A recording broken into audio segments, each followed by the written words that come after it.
Bismillahirrahmanirrahim. Assalamualaikum warahmatullahi wabarakatuh. Alhamdulillah. Alhamdulillahi rabbil alamin. Wassalatu wassalamu ala rasulillah Sayyidina Muhammad ibn Abdullah wa ala alihi wa sahbihi wa sallam. Allahumma salli ala Sayyidina Muhammad al-Fatih lima ugliqa wal khatim lima sabaqa nasiril haji bil haq والحادي إلى صراطك المستقيم وعلى آله وصحبه حق قدري ومقدار العظيم أما بعد. Alhamdulillah, segala puji bagi Allah Subhanahu wa taala yang masih memberikan kenikmatan kepada kita, nikmat iman, Islam dan sehat walafiat, sehingga kita bisa bermuajah walau hanya lewat YouTube. Semoga mudah-mudahan apa yang kita pelajari mendapatkan keberkahan dari Allah Subhanahu wa taala. Amin ya rabbal alamin. Salawat serta salam tidak lupa kita sampaikan kepada junjungan Nabi kita, Nabi besar Muhammad sallallahu alaihi wa alihi wa sahbihi wasallam. Amma ba'd. Setelah kita pelajari bab masalah najis, maka kita akan meningkat kepada bab masalah hadas. Yang sudah tahu bahwasannya hadas itu adalah keadaan tidak suci pada diri seorang muslim, yang mana dia tidak boleh melaksanakan sholat, tawaf dan lain sebagainya. Makanya Islam ini Masya Allah memperhatikan kebersihan dari sesuatu yang kecil sampai yang besar. Dari buang hadas kecil, hadas besar, sampai yang lebih besar lagi, perkaranya diperhatikan oleh agama Islam. Ini adalah suatu kenikmatan. Makanya ketika kita mendapat taufik wal hidayah memeluk agama Islam, ini adalah suatu nikmat yang begitu besar yang Allah berikan kepada kita. Masih banyak saudara-saudara kita yang menginginkan, tapi Allah Subhanahu wa taala belum memberikan hidayah. Makanya beruntunglah setelah kita sudah dalam keadaan Islam, maka cari ilmu yang berkaitan dengan apa yang Allah perintahkan. Jangan sampai ketika kita melakukan ibadah, ternyata ibadah kita ditolak oleh Allah Subhanahu wa taala. Anak-anak Abi, mari kita bahas tentang masalah hadas. Hadas ada dua. Yang pertama hadas kecil dan hadas besar. Kita terkena hadas kecil apabila melakukan salah satu dari 4 hal, yaitu keluar sesuatu dari kubul, kemaluan dan dubur, kencing, terus buang air besar, ya kan? Nah, kita punya wudu. Nah, apabila kita keluar sesuatu dari kubul kita, kemaluan dan dubur kita, maka batal wudu kita. Maka batal. Atau hilang akal, contohnya tidur. Biasanya orang sholat Jumat, ketika dia sholat Jumat dengerin khutbahnya, dia tidur pulas sampai dia tidak tahu waktu selesai khutbah, dibangunin sama orang tersebut, dia kaget. Nah, itu batal. Kecuali tidur ayam, masih denger, masih ini, itu nggak ada. Kemudian bersentuhan kulit antara laki-laki dan perempuan yang bukan muhrim. Seperti kalian misalnya yang bukan muhrim bersentuhan, batal. Makanya kalau anak sama bapak, anak sama ibu ya nggak batal. Ya kan, ponakan sama paman enggak batal. Jadi kalau murid sama guru gimana? Batal. Kenapa? Bukan muhrim. Kalau muhrim enggak apa-apa, kalau muridnya ponakannya enggak batal, tapi yang bukan muhrim batal. Jadi kalau misalnya Pak Umar salaman dengan yang anak perempuan dan dia sudah balik, batal. Ini perhatiin. Jadi kalian juga harus memperhatikan. Nah, kalau misalnya kita megang rambut perempuan batal gak? Nggak batal. Kukunya perempuan kita giniin atau kukunya laki nggak batal, giginya nggak batal, cuma kurang kerjaan. Terus menyentuh kubul, kemaluan dan dubur dengan telapak tangan. Nih yang namanya telapak tangan nih. Yang ini enggak. Jadi kalau kita, mohon maaf, anak laki dia kencing, kemudian dia megang zakarnya dengan seperti ini, enggak batal apa enggak? Ya batal, kencing. Tapi kalau dia enggak, dia begini doang, nyentuhnya dengan yang sini, sela-sela ini, enggak batal. Karena bukan telapak tangan. Terus cara menyucikan hadas kecil dengan berwudu. Jadi kalau kita punya wudu tadi, wudu kita batal, nah kita ulangin lagi wudu. Ada pertanyaan, kenapa sih yang keluar angin itu dari kubul, kenapa kita harus wudu lagi? Itu udah perintah syariat, kita harus ikutin, ya kan? Jadi nggak usah terlalu banyak tanya. Kemudian bagaimana dengan hadas besar? Kita terkena hadas besar apabila melakukan salah satu dari 6 perkara, yaitu berhubungan suami istri. Berhubungan suami istri. Ya kalau kalian belum, ya kan? Nah, itu wajib mandi, hukumnya mandi wajib. Kemudian keluar mani. Nah ini, kalau keluar mani bagi laki-laki wajib. Mani itu tidak najis, suci, tapi tetap mandi wajib. Ini harus diperhatikan.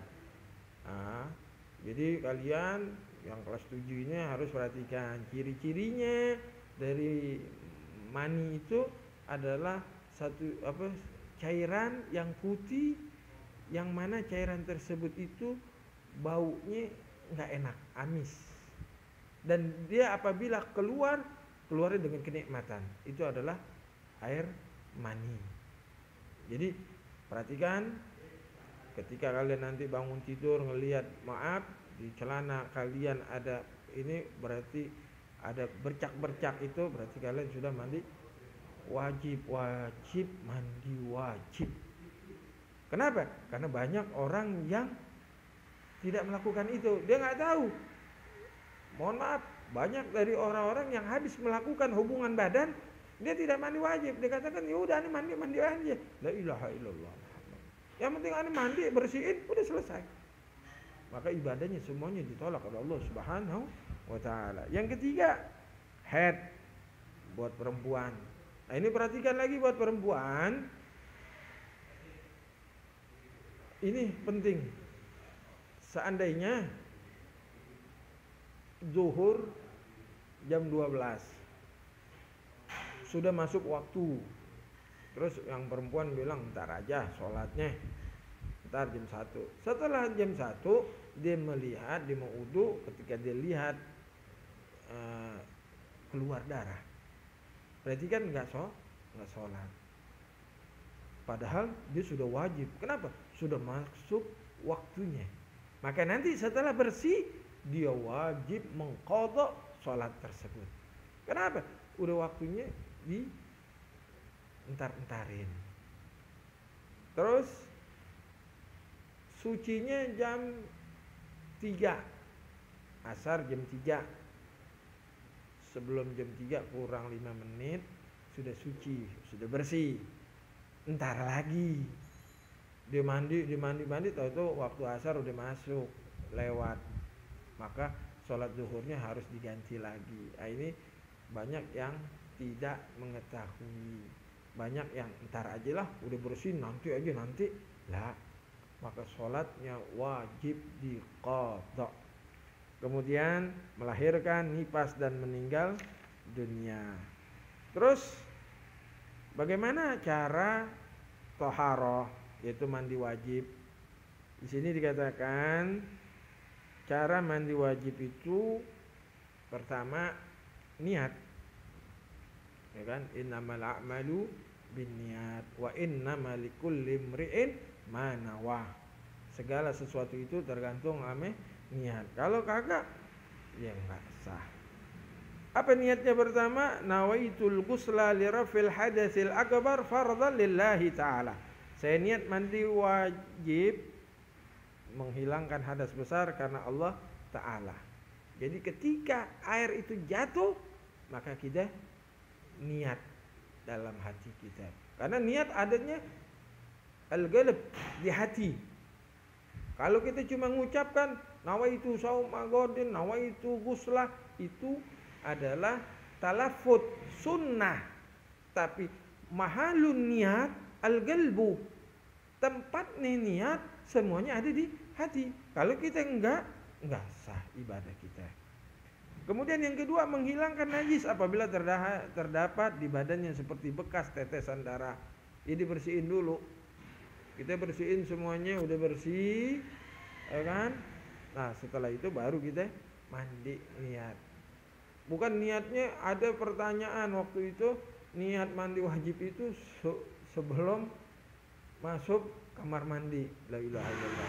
Kalau dia nggak tahu niatnya, maka ibadah semuanya ditolak oleh Allah Subhanahu wa taala. Baik baca Qur'annya, baik sholatnya, baik semuanya. Ini bahaya. Yang berkaitan dengan ibadah kepada Allah nanti ditolak sama Allah Subhanahu wa taala. Jadi perhatikan. Kemudian membasahi seluruh tubuh dari ujung rambut sampai ujung kaki. Pada saat mandi wajib kita juga disunahkan untuk baca basmalah, mencuci kedua tangan sebelum masukkan ke dalam bejana, berwudu terlebih dahulu, mendahulukan yang kanan dan yang dari yang kiri. Jadi memang kanan itu lebih afdal. Jadi kalau kita ini kanan. Contoh kalau kita minum, kita lagi makan nih, tangan kita kotor, ambil gelas kita giniin tuh. Jadi gunakan tangan kanan gitu, jangan tangan kiri. Kenapa? Karena kiri syaitan.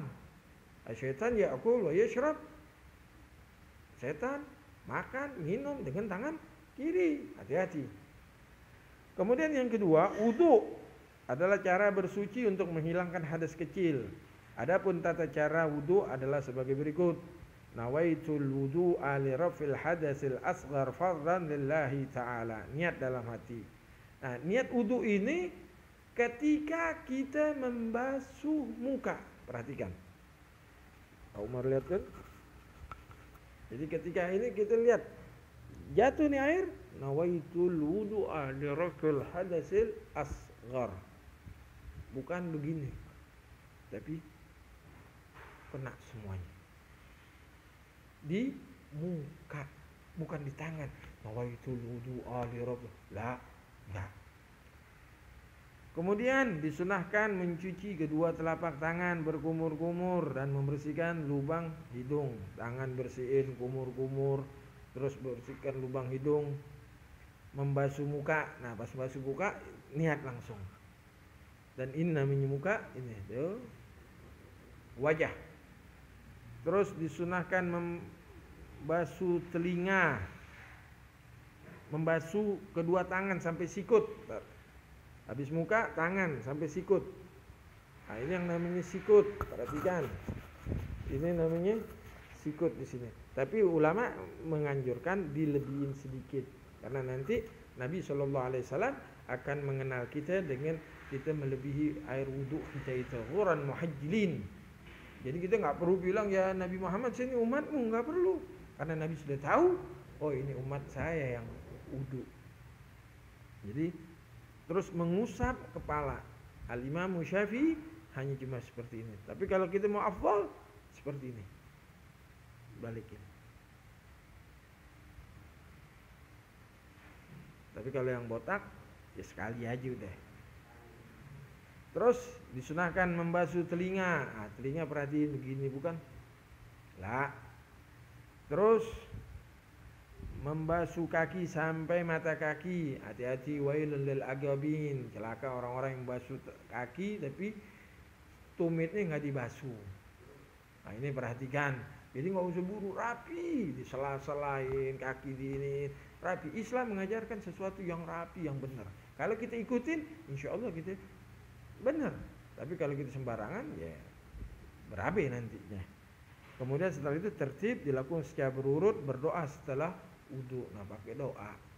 Nah, itu kalau kita menghilangkan hadas kecil. Kemudian yang ketiga tayamum. Apa itu tayamum? Tayamum adalah pengganti wudu atau mandi wajib. Misal dia sakit atau di daerahnya nggak ada air, boleh dia tayamum. Dan yang membatalkan tayamum apa-apa yang membatalkan wudu. Niatnya gimana? Caranya? Ya pertama niat. Niatnya apa? Nawaitu tayammuma listibahatis shalah fardan lillahi ta'ala. Niatnya apa ya? Aku niat bertayamum untuk dapat mengerjakan sholat karena Allah Ta'ala. Yang kedua, mengusap muka dengan tanah debu. Kita ambil nih, kita getok, ya kan? Ini kita basuh muka. Terus apa lagi? Mengusap tangan kanan dan kiri sampai siku. Ambil lagi, getok gitu, tuh sampai sini, tuh gini,